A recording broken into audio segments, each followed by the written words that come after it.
Everyone. आज हम लोग स्टार्ट करेंगे नॉर्सेट के प्रिपरेशन में एमएसएन सब्जेक्ट का जो है वो हम लोग स्टार्ट करेंगे। पहला टॉपिक मेनिंजाइटिस से मोस्टली हम लोग देखते हैं एग्ज़ाम में बहुत सारे क्वेश्चंस पूछे जाते हैं।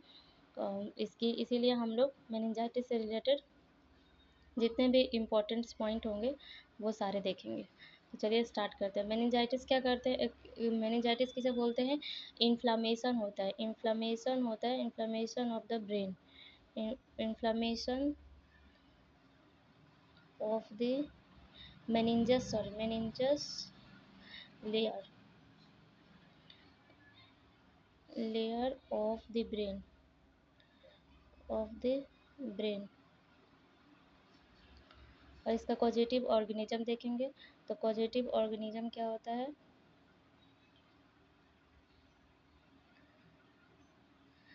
कॉजेटिव ऑर्गेनिज्म जो होता है वो होता है आपका group B, beta streptococci.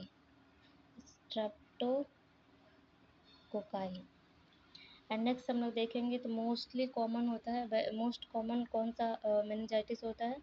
Most common meningitis in child is bacterial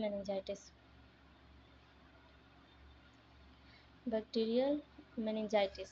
और इसमें जो होता है ज़्यादातर इसमें जो वैक्सीन जो यूज़ करते हैं वो वैक्सीन यूज होता है वो होता है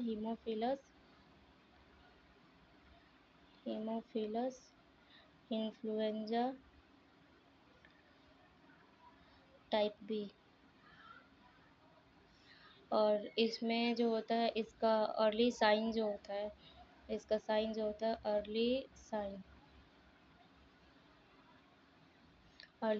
होता है वो होता है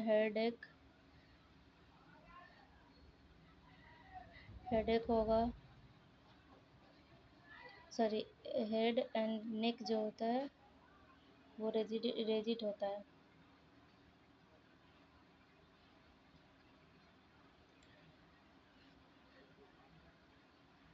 हेडेक होगा, नेकल रिजिडिटी होता है, नेकल रिजिडिटी होता है। और प्रोजेक्टाइल वॉमिटिंग होता है, प्रोजेक्टाइल वॉमिटिंग या नेकल रिजिडिटी को आप स्टिफनेस ऑफ नेक भी बोल सकते हैं। और उसके बाद से जो होता है वो हम देखते हैं कि इसमें मेनली जो होता है वो दो साइन देखा जाता है इसमें, कर्निंग साइन और ब्रुजिस्किन साइन। कर्निंग साइन जो होता है, टू साइन जो होता है, इरिटेशन ऑफ द मेनिंजस जो होता है, नकल रिजिडिटी, स्टिफनेस, ब्रुजिस्की साइन भी होता है। और इसका साइन ब्रुजिस्की और कर्निंग साइन भी होता है,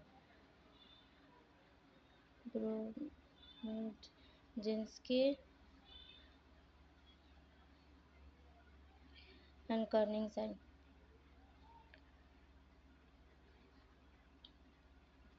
ब्रुजिन्स्की और कर्निंग साइन जो देखा इसमें पाया जाता है, जिसमें 90 डिग्री इसमें जो होता है कर्निंग साइन में जो है 90 डिग्री पे थाई को जो है एब्डोमेन के ऊपर जो फ्लैक्स करते हैं, जब फ्लैक्स करते हैं और देन एक्सटेंड करते हैं लेग को अपवर्ड की तरफ, तो उसमें जो होता है पेन, हामस्ट्रिंग जो मसल्स होता है हमारे उसमें पेन प्रेजेंट होता है, उसे बोलते हैं हम लोग कर्निंग साइन। अब ब्रुजिस्की साइन जो होता है वो पेशेंट का सुपाइन पोजीशन देते हैं और सुपाइन पोजीशन के साथ फ्लेक्शन देते हैं बोथ लेग का, तो बोथ थाई और लेग जो होता है वो फ्लेक्स करते हैं, फ्लेक्स करके हेड को हिप और एंकल और जो हेड को होता है थोड़ा सा उठाते हैं, तो उसमें जो पेन होता है उसे बोलते हैं हम लोग ब्रुजिन्स्की sign.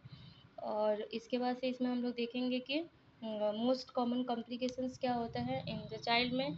Most common complication of meningitis in child is communicating hydrocephalus. Most common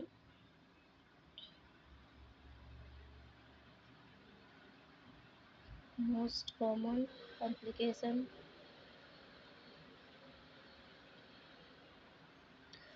in child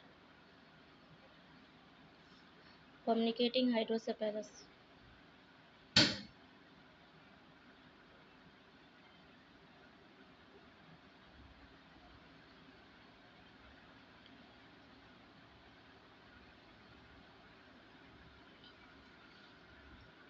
इसमें जो होता है मोस्ट कॉमन कॉम्प्लिकेशन जो हो गया हमारा, वो हो गया कम्युनिकेटिंग हाइड्रोसेफेलस। और इसमें जो डायग्नोसिस पर्पस जो देखते हैं, डायग्नोस्टिक इवेल्युएशन जो होता है वो होता है हमारा CSF एग्जामिनेशन। इवेल्युएशन जो होता है वो होता है CSF एग्जामिनेशन।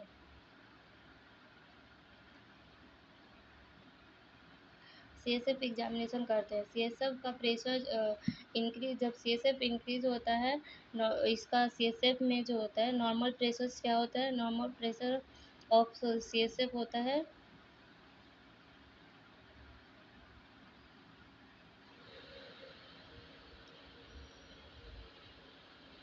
50 टू लेकर के 75 mmHg।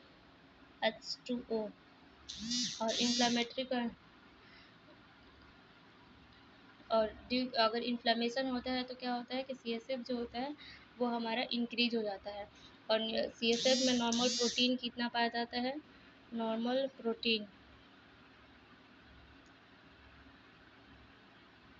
नॉर्मल प्रोटीन जो होता है वो पाया जाता है 15 से लेके 45, 15 to 45 mm/dl।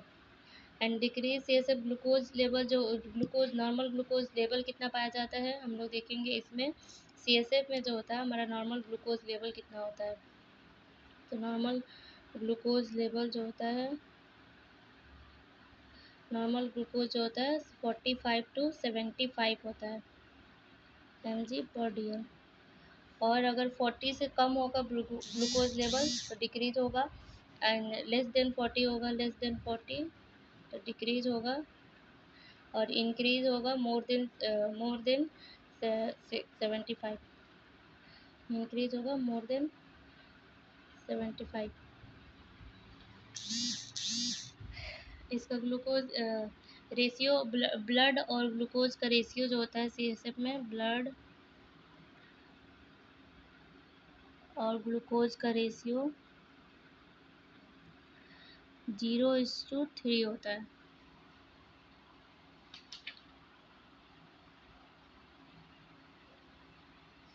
जब भी CSF में, अगर मान लो कि CSF हो हमारा मेनिंजाइटिस में, ट्यूबिकुलर मेनिंजाइटिस में जो होता है वो हमारा लिम्फोसाइट और प्रोटीन और लिम्फोसाइट जो होता है वो इंक्रीज हो जाता है। ट्यूबरकुलर मेनिंजाइटिस में लिम्फोसाइट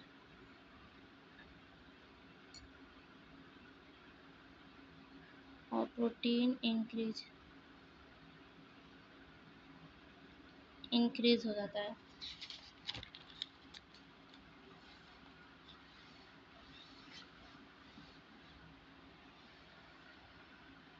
और अगर बच्चों में जो होता है ट्यूबिकुलर मेनिंजाइटिस में बच्चों में, जो चाइल्ड में होता है, चाइल्ड में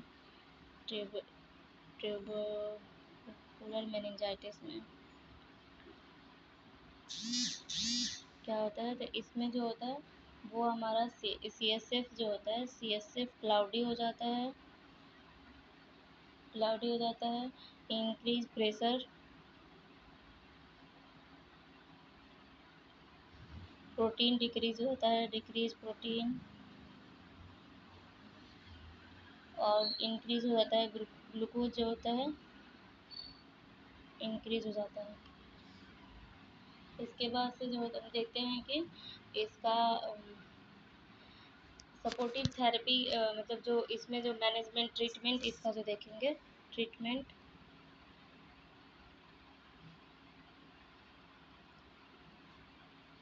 इसमें मेनली हम लोग ट्रीटमेंट में सपोर्टिव थेरेपी देते हैं।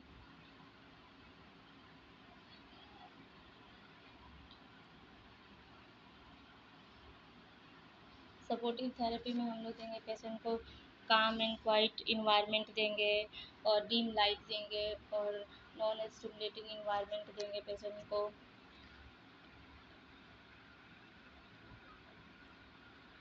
बस सपोर्टिव थेरेपी में ये देते हैं।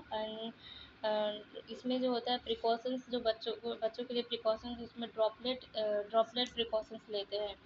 मेनिंजाइटिस में हम हमेशा ड्रॉपलेट प्रिकॉशंस लेते हैं। और मोस्टली पेशेंट्स कंटाजियस रहता है after 24 to 48 hours receiving antibiotic. अगर